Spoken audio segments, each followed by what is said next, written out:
Okay, I'm back. I'm just admitting everyone and we'll restart.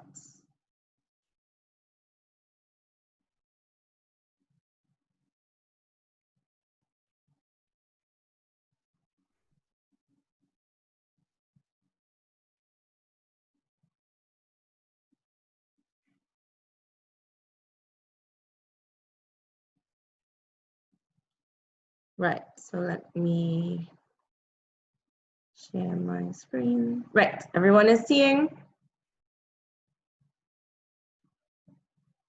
I'm still admitting. Yes. Great. So I'll restart, but if you all find that I stick a little bit, it's because I'm still admitting people popping up on the screen. Okay. Right, so moving on to narratives. So we've reached the point of the lecture where we're going to talk about literature and symbolic convergence theory. So I think this should answer the question that someone was asking earlier. Right, so SCT and literature. Oh, sorry, I went too far ahead. Right, symbolic convergence theory and literature. Admitting people. When I do this, do you all see the admit thing come up on the screen as well, Rajendra? No, you're just seeing the, okay. I'm not seeing it, although some students remarked on it, so I presume maybe there is a way to see it, but I'm not seeing it. Okay, right, because it blocks off my screen now, so that's why it's distracting. Right, so symbolic convergence theory attends to the elements of narratives. Okay, sorry, still admitting. And I want to encourage y'all to read this paper as well, because as the quotes on my slides that you see in quotation marks with the author's name after are taken straight from the paper. So those are some of the things that I am analyzing and breaking down for you. If you read the paper, actually, it becomes much clearer. Symbolic convergence theory attends to the elements of narratives. So everyone here would have done, hopefully, literature at some point, if not in your later years, Form 1, 2, 3, possibly. So we're all familiar with the ideas of the elements of narratives, plots, scenes, sagas, heroines, villains. All of these are no strangers to us. And actually, they are so inculcated and ingrained into our society that we often don't realize that we are subscribing to a lot of these archetypal character types when understanding our own lives. So the elements of narrative, so SCT attends to the elements of narratives and the storytelling processes by which narratives infiltrate public consciousness. And what that is saying is essentially what I just said. We talk about public consciousness, but a lot of the times public consciousness is unconscious in that we are subscribing to ideologies, to ideas, to discourses, to narratives, without even realizing that these ideas have been presented to us, have been created for us, and we just sometimes blindly accept them. And they come to us through the material we consume. And quite often these days, the material we consume is and are movies and the like, the things that I mentioned before, the YouTube videos, the TikTok videos, the social media, things like that. All of these things have stories behind them. Now, I want to talk a bit about fantasy types and themes that stem from storytelling and dramatization. So an example of that, or one of these, is the superhero fantasy type or the superhero theme. When you really think about it, what is the fantasy type of what is a superhero? What is a superhero to you? Would anyone like to answer that question? Miss, it's kind of like the superhero is always one saving a particular group of people or a particular person. It could be like a damsel in distress kind of thing. Yeah. A superhero always is seen as a person of valor, and he or she has a strong character. He or she is honest, brave, always wanting the good for other people, always seeking to do what is right. Yes. So he's morally aligned in the good, straight and narrow path. And he is someone who is publicly praised. People love him. People want to be like him. People look up to him. They see him as a role model in society. Excellent. Thank you. I think that was Anna and Marie. Excellent. Anna Maria, yes. Lovely. Thank you. And I'm seeing Jewel in the group chat is saying that a superhero is a great person that helps others with no gains for himself. Correct. So excellent. A superhero is essentially again an archetypal character type. Someone who he's super and he's a hero because he possesses a type of moral high ground that is very difficult for the average human to achieve. Not so? And I want to point out too, we like superheroes. Most of us, if not all of us, tend to like at least some type of superhero if we don't like all of them. We like superhero movies. Some of us prefer Marvel to DC for various reasons, but and essentially we're still liking the superheroes. And this is a fantasy type. I want to point out that there are some types of ideologies that the human consciousness seems to have been attracted to a superhero archetype for much longer than we probably think, because most of us tend to think that superheroes started with Stan Lee. Not so? But if you think a little bit further back to, well, ancient Greek mythology, which I hope some of you would have done in high school, would you say that the mythological characters were types of superheroes?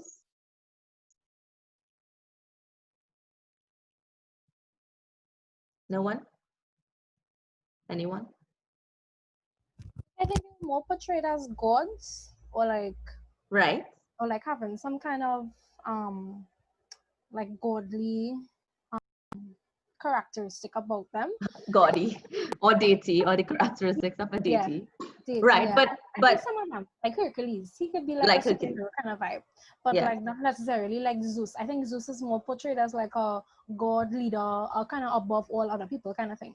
Not necessarily a salvic image, you know? Right. Good observation.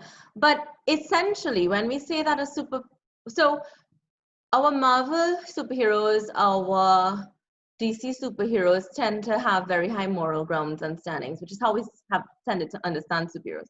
But the other element of the superhero is that he or she possesses qualities and characteristics and superhuman abilities, right? And wouldn't you say that is a characteristic of the gods and the deities? Has anyone, and Cheyenne is saying yes to the previous question, but would anyone consider Jesus Christ to be kind of a superhero? If we look at the superhero as being highly morally grounded, being without fault, helping others with no gains, yeah? Right. But has anyone ever referred to Jesus as he was the world's greatest hero of all, yes? Right? But it's not something that typically comes to mind when we think about Jesus. But we don't really walk around saying Jesus was a superhero, because when we think of superhero, again, we think of Marvel and DC. But what I wanted to point out was, whilst I think if we think back to the rhetorical visions we were talking of earlier, and remember we placed biblical ideologies into the rhetorical visions, would you say that there is room for these things to overlap, and converge? So I'm bringing your thoughts back to the idea of convergence of ideas, symbolisms and meanings and narratives, right? So in a way, these types, even the fantasy types, can converge, and our meaning systems then begin to cluster, and that is where nothing ever is really separated finitely, and our whole consciousness becomes a kind of stream of consciousness and a kind of unconscious consciousness, where we are subscribing to things without generally deconstructing them and understanding how these things form in our minds and how they come to be belief systems. Why do fantasy types appeal to human consciousness? Have you ever thought about that? Anyone? Okay, well, we can answer the question after, but I kind of answered it there to the bottom. So I would say fantasy types appeal to consciousness. I'm trying to see if there are any chats. No, right? Because essentially we are all human. And to be human means that there is a thread of humanity connecting all of us. And the main point of that humanity is we are imbibing these ideologies through stories, stories that are being told to us. And stories are essentially what literature is. We create stories, even a self-narrative, even an anecdote, meaning a story about yourself, an anecdotal story, something that is telling a story that if you are giving a speech and you are relating it to an audience with an anecdote, you are reconstructing an experience of yourself and projecting that onto an audience, or proposing that they see you in this light. You're asking someone to suspend their disbelief, suspend their disbelief of generally how things should be or how they believe things, and see your point of view. Superhero stories essentially ask us to suspend our disbelief. We know that typically humans don't fly like Superman, but when we look at the movie, we are in a suspension of disbelief where we are accepting what is being shown to us. Understood? So I'm trying to say, when you are presenting an anecdote, when you are presenting a story, you have the power in your hands. You are the storyteller. And based on the way you do that, the way you present it, then you are able to get your audience on board with you or not on board with you, right? You are able to have them believe what you are saying or not believe. Moving on to discourses. So all of these things are created. Oh, sorry, narratives. I don't know how I skipped, right? There are types of repetitive narratives that are based on fantasy themes. This is just right, and I think this is what will answer the question that I can't remember now from a little bit earlier, where if to make it a little clearer with examples, we have narrative. So we talked about the narrative of the Bible. We talked about the narrative of the superhero. We talked about ideologies that form out of those things. Has anyone ever thought of these two types of fantasy themes, where you have a Black Widow, which comes from which is based on the animal, the arachnid, a Black Widow spider. And in that species, essentially, the Black Widow spider mates with her husband, her mate, and after mating, she kills him and eats him. So have you all ever heard of a woman referred to as a Black Widow? No Yes, one? miss. Yes, right. And then we've all seen Scarlett Johansson in her role as the Black Widow. Yes. And I think that character type was based on, so essentially when these ideologies were developed, in the time frames, I'm seeing a lot of people saying yes in the chat, in the time frames that they were developed in, the Black Widow was a strong female character, but that was not necessarily looked at as a good thing, right? A strong female character who has both physical strength and possibly mental and emotional strength, who has the capability to kill men, is kind of villainized, right? Is relatable only to a creature that does the unthinkable, kills and eats her own husband. And we have this tendency, we may throw around such a narrative and such a stereotype unconsciously. And I want you all to start getting to start thinking of things like that. Then you have The Godfather. We've all seen the movie The Godfather, and then there is the Godfather type and character that you find repeating. So the Black Widow does not necessarily have to be called the Black Widow, but the type if you really think about it, is repeated in a lot of narratives, in a lot of movies, in a lot of dramatization, in a lot of group talk and home talk and things like that, as well as the Godfather, the man who is at the head, the patriarch of the family, and it represents dictatorial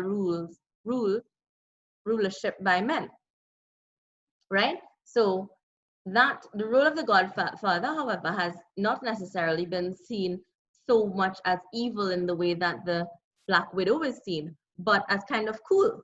Not so even though, like in the mobster movie, he was a mass murderer, right?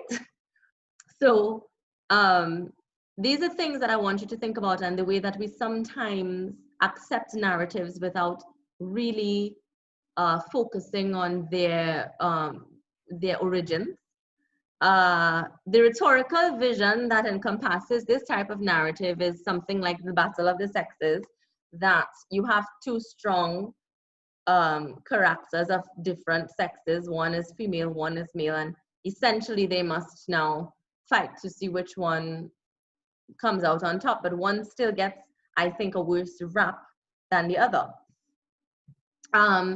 Then these lead us to discourses. Narratives lead us to discourses, and discourses are essentially, again, ideologies that kind of encompass group thinking. You sit in a group, and have you ever sat in a group and had a discussion and you felt a sort of pressure to conform to the discourse of the day, to what was happening at the time, to agree, right? Yes, somebody's saying sometimes, right? Essentially, in symbolic convergence theory, we talk about two types of discourses, two types of creations of discourses, the little d and the big D, right? All of these repetitive discourses can and do eventually become true in our minds, and we call that group consciousness. So you sit down and you hear something repeated often enough. They say that's how stereotypes form. You just repeat the same thing over and over, and it becomes true, whether you have any evidence to back that thing up or not, right? It happens in racist discourses, it happens in sexist discourses, it happens in feminist discourses. And what symbolic convergence theory says is that little d, or small talk or group talk, the little d discourse, starts that way, from groups coming together and agreeing on, or rather subscribing to, similar types of narratives and stories that are being told, that are just being accepted without much deconstruction or much analysis or much even what's the word, you know, no one is contesting these views. The big D kind of encompasses this little d. So when we sit in a small group and we say, this narrative is true, all women are weak and passive and all men are strong and violent and aggressive, then we have now subscribed to a larger ideology of sexist thinking or patriarchal thinking. So the larger rhetorical and more abstract themes or ideologies encompass the smaller talk, right? The big D is concerned with reigning systems of thoughts or ideas in a specific historical era. And what I have there as an example is child marriage when we talk about a specific historical era. Now, we're all familiar with the ideologies of patriarchy, with the ideologies of Western ideologies, that is, where certain things are acceptable, however, are definitely changing, and hopefully will be changed soon. We're all familiar with how things have changed over the years, that previously, not even so long ago, we accepted that there were only two genders, and now we have a spectrum of gender, and gender is fluid, and that is quite academically acceptable, and now propagating into the rest of the world, spreading into the rest of the world ideologies, right? Very similarly, in our own country, just a few years ago, it was legal for children to be married at the age of 12 within certain religions, and there was no problem with it at all. And then all of a sudden, that discourse began to change because someone introduced a different ideology, a new ideology, and said that even though we have been subscribing to this type of ideology and for centuries, it may be problematic, and it was contested, and then things changed, and the way that people started to think about it changed, and therefore the discourse changed, right? So that brings me to the end of my presentation. Thank you very much for listening to me. And I just want to wrap up by saying that all of these, to drive my point home again, that in oration and oral speaking and efficient communication, I want us to be able to make the linkages consciously in our speech writing and in our speech giving, that we're not unconsciously subscribing to stories that we might not want to propagate based on our new critical thinking skills that we are learning at the university. We want to be able to create our own stories. We want to be able to find our truest truth. And when we are creating our anecdotes, when we are creating our own stories to tell in order to get an audience to engage with us and connect with us, we want that story to come from us and be able to critically analyze our own views and discourses and the way that they are created. Thank you very much. So I'll take questions now, or feedback from our lecturer would be nice too. Well, thank you so much. That was really interesting. I wonder if students have understood the link that we're making between the whole discussion around symbolic convergence and the idea of storytelling with their upcoming presentations. I don't know if I can put it to them first to see what they take away from what we've been discussing. I see John's trying to connect. Are you going to say something, John? No. Okay, shaking his head. So how are we going? Yeah, oh, sorry. A student is asking a question in the chat. I don't know if you want to read it. This Twitter. Right. What do you say about that, Megan? So I think Jewel is asking if what we're talking about pertains to something like Twitter, where I think what you're asking is that people regurgitate ideologies without necessarily being conscious of them. Is that what you're asking, Jewel?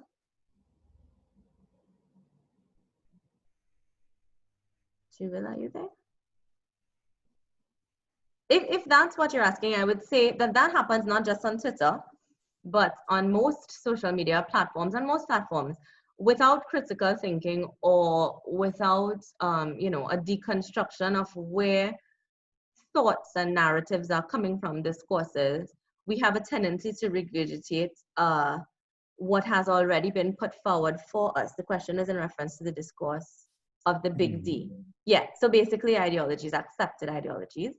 And what I'm saying is that there are ideologies that we tend to accept unconsciously, and that does happen quite a lot on social media, all social media platforms. And social media, I just want to point out, who has given quite a large opportunity, an extended opportunity for the majority of the population to voice uninformed opinions that are not necessarily thought through or taken a lot of time to think through. Not that there aren't people who are very well educated and also put very well thought through information out there as well. Maybe I could just take a stab at clearing up something for Kimberly, who said she's a bit confused. But one of the things that I got from the lecture is, if we're thinking about our presentations from the point of view of the presenter, then what we've heard about what symbolic convergence theory has told us is that there are different types of story we could think about telling, maybe based on these three rhetorical visions of a pragmatic story that is based around utility and rules, what was the other one? Social, based around relationship and a righteous based around a kind of moral or ethical dilemma. So say you're giving a TED talk or a presentation, you would want to think about the story you're telling, and whether it be a personal story, whether it be a myth, whether it be something that you're getting the audience to imagine that actually has no connection to you, but what underpins that kind of story that you're weaving into your presentation? Is it a binary that sets up, actually I had an example. I was thinking of this idea of the mother as a superhero. I think we often hear stories in presentations about, maybe it's kind of set within a rags to riches story, and they'll talk about growing up in a single parent home, for example, and the mother going out of her way to bring up the family, etc., etc. So if we hear that kind of story, it may have, what we're saying is, symbolic convergence theory tells us that it may have a certain kind of resonance, because underpinning that is the mother as a superhero, as someone who's gone out of her way, who's given up so much. And that, therefore, that kind of story might have a greater resonance with an audience, or a resonance with a particular audience, opposed to another kind of story that's just about, you know, if you frame the story as a kind of practicality. Does that help, Kimberly? Oh, Okay. great. Okay, good. Great. And I think there are some useful exercises in tutorial that we're going to get to that will help bring out some of what we've heard today, and also a couple of other things that I think might be useful in the upcoming presentations. Okay. Great.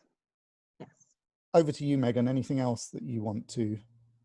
Well, it's only if they have any questions. Okay. Yeah. I think maybe in tutorials, they might ask some more questions or ask for clarification. I think what we can do in tutorial is think about what we've heard and how this connects to what we're going to be doing in terms of presentation, TED Talk, occasion speech, and see what this has given us to talk about and think about in terms of how we grapple with story. Yes. Great. Are there any more questions? Do any of the tutors have any questions or comments? No? Okay. Cool. Right. So I guess that's it. Yes, well, I'm going to be passing through tutorials today. Students from my group, I've sent you an email indicating that you should join other tutors just for today, so I can pass through the other tutorial groups and interact with everybody in tutorial. So I'll be seeing you at some point as I pass through, but I'm going to start in Ms. Cleghorn's group. So are you conducting your tutorial here on the same link? Me, well, I was thinking I would go to my regular link, but since we're here already, and if my students just want to stay and everybody else go, that's fine. Since you're here already too, so we could probably do that. Yeah. Okay. So well, just in case, so everyone heard that, my tutorial students, as well as the ones that Dr. Shepherd sent from his to mine, y'all can just stay in this Zoom chat, and everyone else, I suppose, can go to their relevant tutorial links. No problem. Okay, Miss, thank you so much. It was very interesting to hear about this theory. I've never heard about it before. Great. I'm glad to hear that. And don't forget, the lecturer has posted the reading for you all on My Learning if you want to learn more about symbolic convergence theory. Okay, no problem. Thank you so much. You're welcome.